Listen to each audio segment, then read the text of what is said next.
how often do you need to be recarbing up or adding carbs back in your diet when you're on a low-carb diet or a ketogenic diet? This question comes up all the time, and I want to go into some exquisite detail as to how it works in your body. But first and foremost, make sure you turn on those notifications for these videos so that you can see whenever I post one or whenever I go live, which is even cooler. Also, if you haven't already, hit that subscribe button so you can get these 3 videos per week plus the live broadcast. All right, science time. When it comes down to ketosis, a lot of people are always wondering, should I have cheat meals or refeed meals, or should I restore what's called muscle glycogen, which is the carbohydrates that are stored in our muscles, or should you just float on through ketosis because you don't need them? Well, let me first say, we have to break this down into 2 different categories. When we're looking at ketosis, we've got full-blown therapeutic style of ketosis, okay, where you're like just guzzling fats all the time, right? You're just like chugging them, basically going like 90% fats, 8% protein, and 2% carbs. That's what's called a therapeutic ketosis, and that is not necessarily what most people are doing. Especially if you're watching this channel, you're probably not doing a therapeutic ketogenic diet, which truly is very beneficial. But in that particular case, you're never gonna need to carb refeed, simply put. But there's another style of ketogenic dieting, which is also known as baseline keto, I like to call it. Or basically when you're looking at keto as getting fat adapted and then every once in a while having carbs into the equation. So how this works is when your body is utilizing ketones as a source of fuel, you're not really utilizing carbs anymore. So that means that your muscle glycogen actually stays fuller. You have more carbs stored in your muscles and your body becomes more efficient at utilizing it. Here's what's crazy.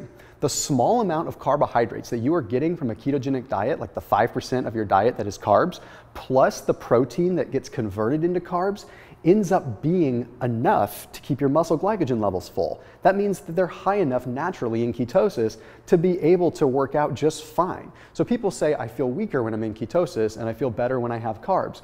That is somewhat true. But if you understand that glycogen actually stays higher in ketosis for a longer period of time, then you might be able to strategize when you have a refeed meal. So let me put it like this. Our bodies become very, very efficient at using carbs when you're in ketosis, which sounds crazy. When I first heard that and started studying this, I thought it was nuts. I was like, wait a minute.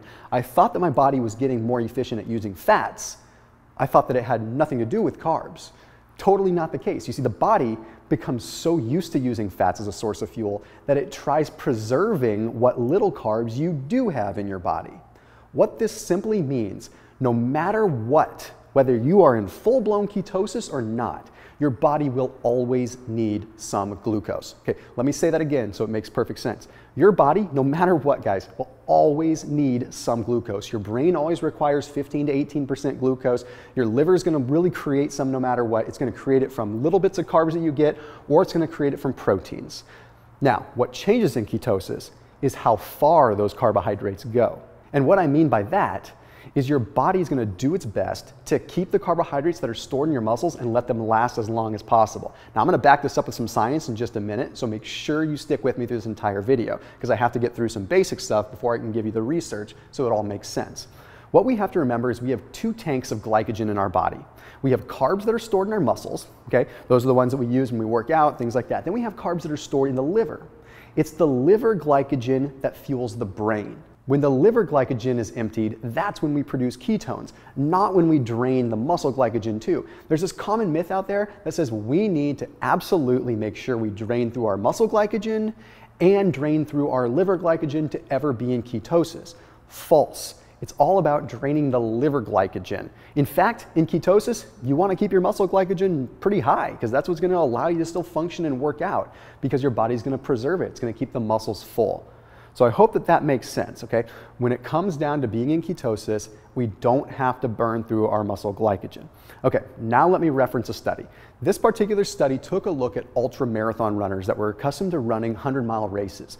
And you may be thinking, like, this is a pretty darn extreme example. Like, why are we going this route? Well, this extreme example allows it to make perfect sense.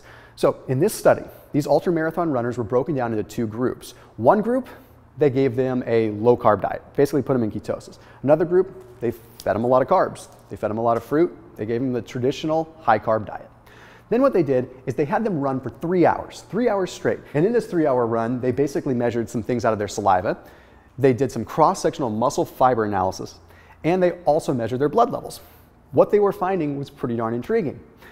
Both groups had the same amount of glycogen left in their muscles at the end of the 3-hour run. So let me break it down with some math for you really quick. If one group of runners that had the high carb diet started with 400 total grams of carbs stored throughout their entire body, and the other group only had maybe 75 grams stored because they were on a low carb diet, the fact that they both ended with 50 grams of carbohydrates stored proves that the low carb diet group didn't use much glycogen. What does that tell us? It tells us that not only the body is more adapted to fats, the body has become ruthlessly efficient at utilizing glycogen the way that it should, which therefore proves that we don't need to be draining the glycogen tank to be in ketosis. So the long-winded explanation of what I'm trying to say here is if you have a refeed meal once every couple of weeks in ketosis and restore your glycogen levels a little bit, it may kick you out of ketosis for a short amount of time. But if you're fat adapted, your body's gonna bounce right back. Okay, let me give you a personal example. I've been in ketosis for a long period of time. Now, when I first went into ketosis, I stuck to it religiously for 6 months. I didn't vary at all. And I was really, really strict with the high amounts of fats and very structured with my protocol.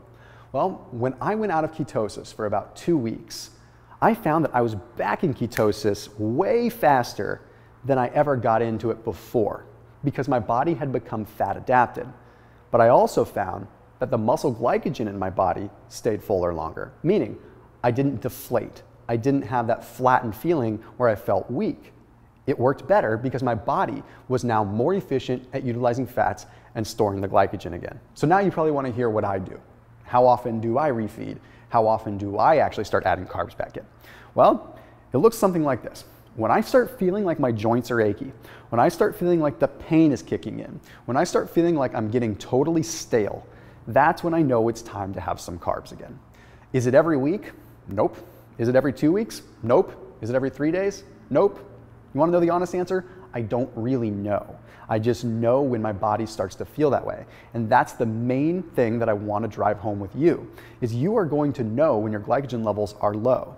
Okay, but don't think that they're going to deplete magically after a few days as soon as you get into ketosis. It doesn't work like that.